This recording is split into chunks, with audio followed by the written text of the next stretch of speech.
The Whitsundays, 74 island wonders located in the heart of the Great Barrier Reef on the tropical coast of Queensland, Australia. A visit to the Whitsundays is a feast for the senses, surrounded by natural beauty, dotted with secluded beaches and friendly towns from which to explore, and the hardest part is choosing how to fit it all in. Tune in to find out what this breathtaking destination has to offer.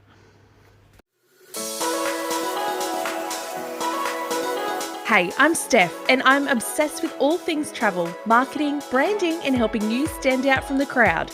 In just under 2 years, I went from being a home-based travel agent with zero clue how to make it work in the digital world to launching an international ranking travel podcast and creating an online course to help travel agents in lead generation. Here's one thing I know for sure. There has never in the history of the world been a better time to create the travel business you've always wanted. All you need is an actionable strategy and someone to show you the way. Picture this, we're going to spend the next hour of our time together at the Swim Up Pool Bar, where over a cocktail, we deep dive into travel-related topics, mixed with a little classroom training. This show is dedicated to encouraging you to step outside of your comfort zone and into your travel business. I'll show you how I did it and how you can too. Hit subscribe now and let's get into it. If you're a travel agent wanting to onboard your perfect fit clients into your biz, download my free cheat sheet for lead generation systems you can use right now. Head to stephaniemyers.academy/cheat sheet. You're listening to Unplug in Paradise, the podcast.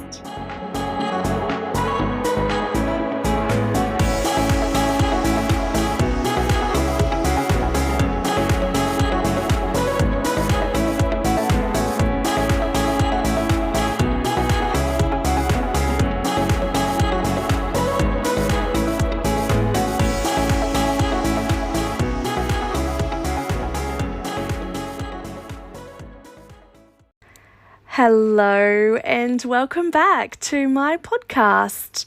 For those of you who don't know, my name is Stephanie Myers and I'm a mobile travel agent with MTA Travel, and I'm based in the northern New South Wales, southeast Queensland region. I know, right? Some of you might know this place as absolute paradise.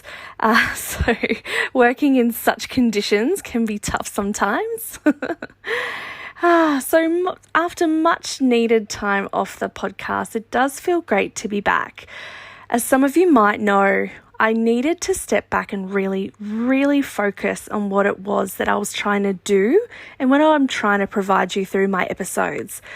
My aim is to be an informative guide and valuable resource for you by showcasing some of the world's most stunning travel destinations and also sharing my own personal experiences that will hopefully inspire your thought process to see travel as a return on investment and not just a holiday. So why not start with one of the most beautiful holiday destinations in Australia, the Whitsundays. Those of you who have been to this beautiful part of our country would know exactly what I am talking about. And I have had the absolute pleasure of speaking with Tash Wheeler. Tash is the CEO of Tourism Whitsundays, and last year we got together and got to go over a quick introduction of the region, featuring all of the incredible openings and reopenings of some of our favourite island resorts in the heart of the Great Barrier Reef. Now, since our interview was recorded last year, Tash being such a superb advocate for the Whitsunday region, her and her team at Tourism Whitsundays have been busy the last few months developing the $600,000 Wonders of the Whitsundays campaign. Huge, right? That is huge. Which is designed to drive much needed visitors to the region. And guys, I can't stress this enough. They need our love and support. And Tourism Whitsundays do plan on expanding on its product offerings to be much more than what you see and what you might already know about the Whitsunday region. Yes, they are certainly the heart of the Great Barrier Reef, and also the Whitsunday Coast is also a heart of events. a heart of barramundi fishing, the heart of secluded beaches, the heart of rodeos, and the heart of culture. With the opening of the brand new Whitsundays Visitors Information Centre, the Whitsunday Regional Council, Whitsunday Coast Airport, also known as Proserpine, which is about 20 minutes from Airlie Beach, and Hamilton Island airports will be campaigning and working in collaboration with the airlines to continue this domestic focus. And if you're based in Sydney, Melbourne, Brisbane and regional Queensland, then lucky you, you will be seeing more of this breathtaking Whitsundays plastered all over your billboards, plastered all over your social media channels and through the traditional marketing channels as well. So be sure to keep your eyes out, and of course, if you do need any assistance in creating your ultimate Whitsundays experience, please do get in touch with me and I'll see what magic I can work for you. Now, stay tuned and enjoy the podcast with Tash Wheeler from Tourism Whitsundays.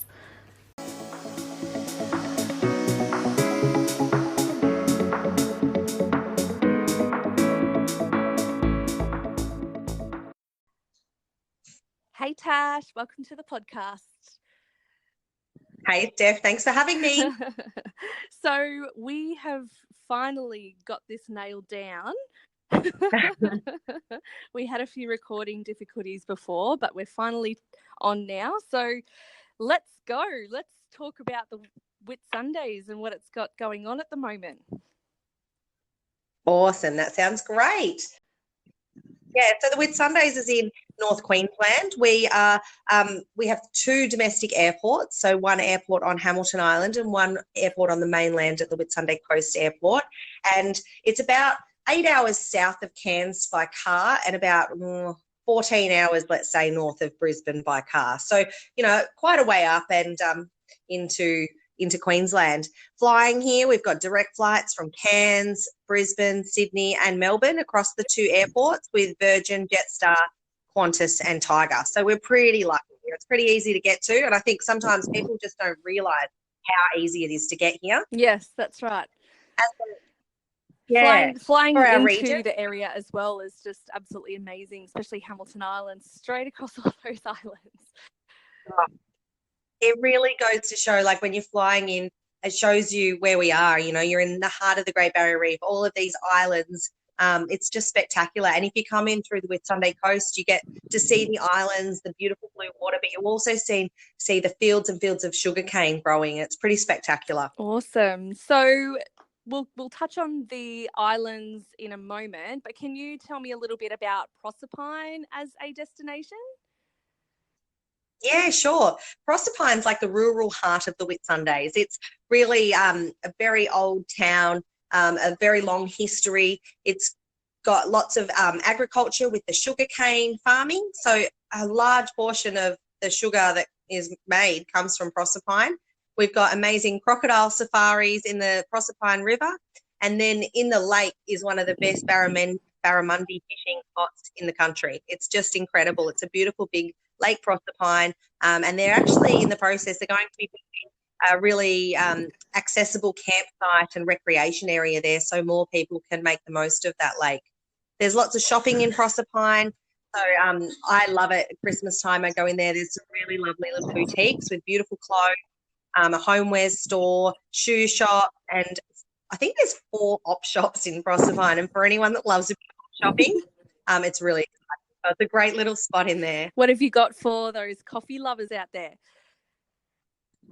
Well, the best one is Sunday Gold Coffee Plantation. So it reopened about 6 months ago, and oh my goodness, this place is an absolute experience. So they grow all of their own coffee. They make their coffee. It's a restaurant. Got a licensed bar. They do lunch and dinner.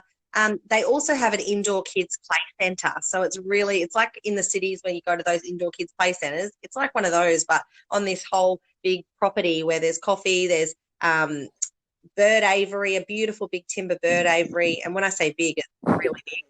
There's chickens, little miniature horses, and they've got some great plans out there. So it's a real attraction to go and have some lunch and spend the afternoon with your kids or with your friends having a wine. Yeah, I reckon. It just sounds like the mum's ultimate dream chill out spot. Exactly that. Awesome. And we've got some exciting news. So, if anyone who's listening is unaware, we have also the Whitsundays have reopened two of their main island resorts. So, we've got Daydream Island and also Hayman Island as well. So, Tash, did you want to explain what's so exciting about those two islands?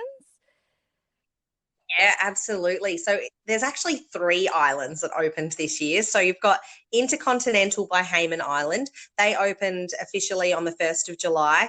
Hayman Island, what can I say? I think everybody either has been or knows of Hayman Island, and it's that very special luxury experience. You're on one of our most northern islands. It's super private, it's super luxe. There's beautiful beaches and other islands around it that you can go to and have your own beach for the day. They've done a full refurbishment. So not just a light one, like completely gutted rooms and gone again. And it's just looking absolutely spectacular. Really stunning island resort experience. Then we go across to Daydream Island. So Daydream Island Resort has gone similar to Hayman, a full refurbishment. They have gutted all of the rooms. They've reopened in April. The resort is looking just spectacular. I mean, they've got 4 restaurants, they've got beautiful all these water attractions, Lovers Cove, but the biggest thing about Daydream Island is the living reef. The living reef has always been there, but it's like the living reef times 100. You can actually get into the living reef now and go snorkeling. Oh, wow. There is an underwater observatory where you can have a sunset drink down there and watch all of the fish swimming around and the sharks and the stingrays. There's an interactive education centre where you can learn all about the reef. So what is really great is from watching and learning outside of the water to getting in the water of the living reef to then going on a boat and going out to the reef. You can have all experiences. So you really can learn as much as possible, but really feel safe to have that starting point in the living reef lagoon, if you like. Exactly. And Daydream Island is such a beautiful place for families, and you can even get married there. Oh, they're so popular for weddings. They've got this beautiful glass chapel. And I actually really wanted to get married there myself. You stand there at the chapel and the outlook is the islands and the waterways. It's so special. And then they've also got other options for weddings. So you can get married on the beach. You can get married down near the pools. Their pools are stunning. They've got beautiful restaurants with almost 360-degree views now, which they've never had before. So they've just turned this resort on. It's just amazing. Oh, sounds great. Well, I'm affiliated with Tweed Coast Weddings here on the Tweed Coast. And I specialise in honeymoons, but can also do destinational weddings as well. So, yeah, it's really interesting to hear about all the new renovations that they've done on the islands, especially Daydream, because I've seen some destination weddings done at Daydream, and it's just fantastic. The team do a really, really good job as well. So, other events and things like that in the Whitsundays, where... Well, before we move on to that, I was just thinking, can I tell you a little bit about Elysian? Yeah, sure, go for it. Elysian is another new resort. So it's on the very southern tip of Long Island. It's a very luxe resort, but they're eco-friendly. So they have done so much to build this resort in keeping in line with carbon neutral and, solar power. And they can only take a maximum of about 20 people at any one time. It is boutique style luxe. Get in there by helicopter. There is a few boats available, but helicopter is the ideal entrance, and it's just beautiful. Now, that sits alongside, we also have Palm Bay Resort on Long Island. We've got Hamilton Island, which has 7 resorts on it. And then you've got Camp Island up in the north. Camp Island is like a rock star experience. You basically hire the whole island and it's yours. It's got several rooms, so you can go with a group of friends or a big family and really have your own island for a few days or a week. Unreal. Pretty cool. Yeah, that does sound good. Everyone in our island. Yes, I've always loved my experiences coming up to the Whitsundays, and each one has been different. But you've got other offerings too, how to get around to the different islands. Yeah, so in the Whitsundays, we've got the islands, then we also have Airlie Beach and the mainland. So, and then in between that, we've got bear boating, we've got overnight sailing. So overnight sailing is something you can go on a charter boat with other like-minded individuals and go for 3 nights, 4 nights, and really explore through the islands. You can still have opportunities to go onto islands. You can go camping on islands. I mean, we have another company that Whitsunday Island Camping Connections can take you. They can provide all of your gear, drop you off on one of the beaches, and Bob's your uncle. You're camping for 3 days. It's just beautiful. We have the bear boating fleet. One of the biggest bear boating fleets in the southern hemisphere is here, where you actually can go and skipper your own vessel. So rock up, arrive into the Whitsundays, spend a night in Airlie Beach enjoying downtown and the beautiful restaurants. Next day, jump on your boat. You get 3 hours worth of training should you need it, and off you go. You're around the Whitsunday Islands. They can give you a course to follow. You can go out to Whitehaven Beach. You can go to some really beautiful spots. Oh, unreal. That's Cumberland Yachts Charters, is it? Yeah, you've got Cumberland, you've got Queensland Charters, Rent a Yacht, you've got Whitsunday Escape, and you've got Charter Yachts Australia. Oh, wow, that's so many. I Yes, swear that's grown so much in the last few years as well.